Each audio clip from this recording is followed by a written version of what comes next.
The richest country on earth, sitting on the third largest reserves of natural gas. There are only 250,000 citizens of Qatar, making it home to the world's largest concentration of millionaires. General Jim Jones is a former U.S. National Security Advisor. Qatar has emerged from, under the previous emir, from being a relatively obscure, minor player to a position of preeminence. Martin Reardon opened the first FBI office in Doha. He says it isn't just corporate America benefiting from a relationship with Qatar. One of the largest air bases that the U.S. has outside the continent of the United States is here in Doha. It's huge. It's so huge, Defense Secretary Chuck Hagel signed a 10-year agreement to keep U.S. forces here. Thank you, guys. Thank you. Qatar also was a key part of the negotiations with the Taliban to free American POW Bo Bergdahl. And earlier this week, I was able to personally thank the Emir of Qatar for his leadership in helping us get it done. The 5 Taliban prisoners from Guantanamo Bay were welcomed in Doha with open arms. A local Qatari told me he has no problem with them.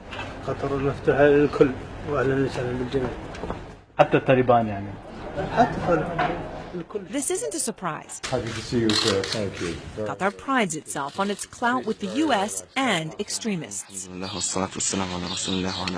YouTube video is one of several showing fighters in Syria thanking Qatari donors for weapons. The Brothers of Madad al-Sham is the name of a fundraising campaign. It contributes to humanitarian relief in Syria. But this tweet last August from an al-Qaeda-linked militia is one of several from al-Qaeda supporters directing followers to donate to the campaign. Juan Zarante is the former Deputy National Security Advisor for combating terrorism. What you have is the resurrection of charitable networks that had been suppressed post 9/11, but that are being reborn in the context of Syria. So how big of a player is Qatar? Qatar is at the center of this. Qatar has now taken its place in the lead of countries that are supporting al-Qaeda and al-Qaeda-related groups. In April, a Kuwaiti cleric known to support al-Qaeda-linked groups tweeted he was heading to Qatar to raise money for jihad. And just last week, the cleric tweeted this poster, which says, "Our jihad in Syria is financial jihad." It asks for donations in Qatari, Kuwaiti, or Saudi currencies. Saad bin Saad al-Kabi is a fundraiser for the Madad al-Sham campaign in Doha. His current profile on Facebook's WhatsApp, a social media platform, requests donations equal to $1,500 US to prepare a fighter by arming, feeding, and treating him. We called al-Kabi when we were in Doha. He wouldn't meet with us, but he denied the poster solicited money for weapons. He says that there was no mention of weapons. It's on there right now. بيقول انه حاليا موجوده على الواتساب بس انه يمكن ايه He says he has no knowledge of it. And when we asked why he used a picture of the planes hitting the World Trade Center on 9/11 in a tweet, he replied, "The picture is everywhere on the internet." He says that photo is all over the internet. Al-Kabi told us we couldn't donate to his campaign right now, but would have to give to another charity approved by the Qatari government. He also wouldn't tell us how much money he raised. But in one tweet last summer, he asks Allah to bless the people of Qatar for donating the equivalent of $1.4 million. We don't know where these funds went, but according to the Qatari newspaper Al Arab, at one point the Madad al-Sham campaign worked with Qatar's Volunteer Work Center to raise money to help Syrian refugees. The work center was supervised by the Qatari government's Ministry of Culture. The minister declined our request for an interview. So how high up in the government in Qatar does the support for Islamic extremism for these al-Qaeda-linked groups go? Well, these are decisions made at the top. And so Qatar operates as a monarchy. Its officials, its activities follow the orders of the government. And to the extent that there is a policy of supporting extremists in the region, that's a policy that comes from the top. This is the Taliban office in Doha behind me. Now, it just opened last year, and no one responded to our many attempts to reach them, so it may just be a storefront.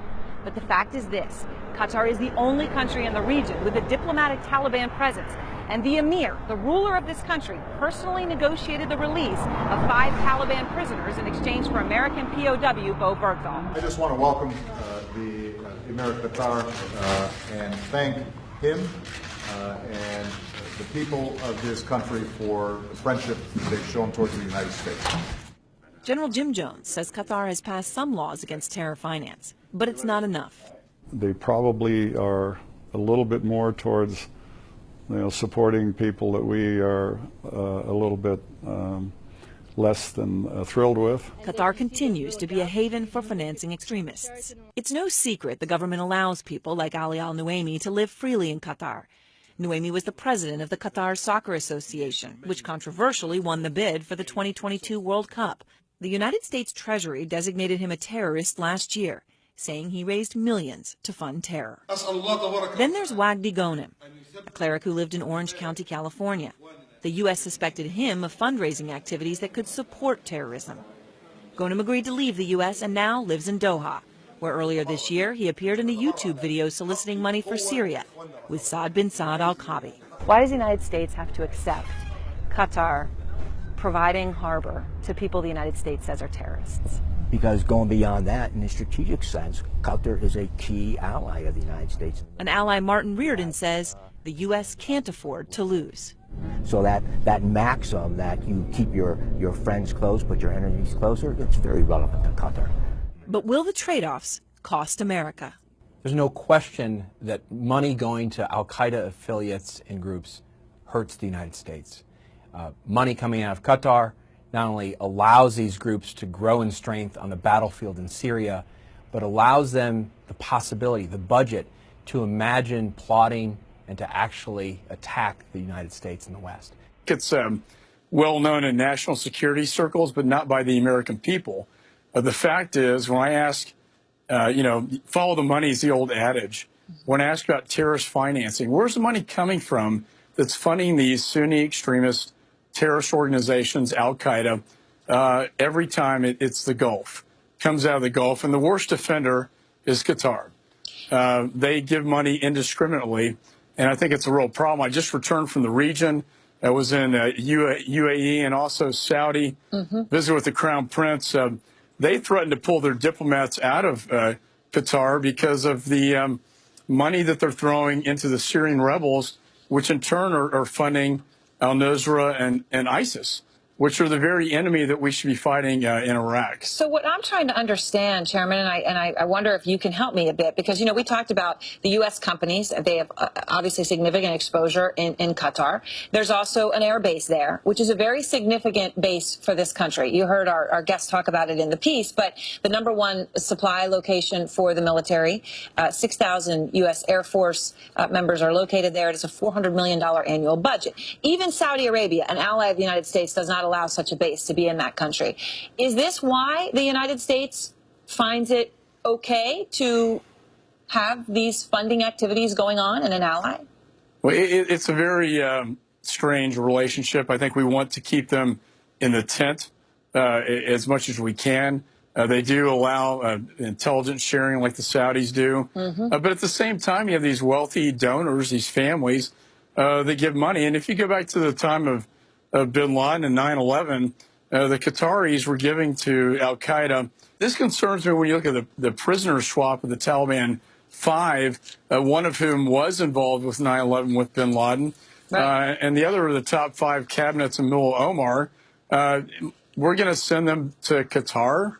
That raises some really serious questions in terms of our national security. The question, Chairman, that I have for you, actually, one of our other guests in the piece said, Juan Zarate, who formerly was in charge of fighting counterterrorism finance, he says that money coming out of Qatar could end up being used to fuel the ambition, the dream of attacks against the United States directly.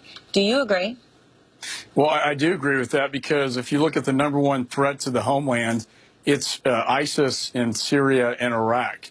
It's the biggest training ground, surpassing Afghanistan and Pakistan. And who is funding ISIS?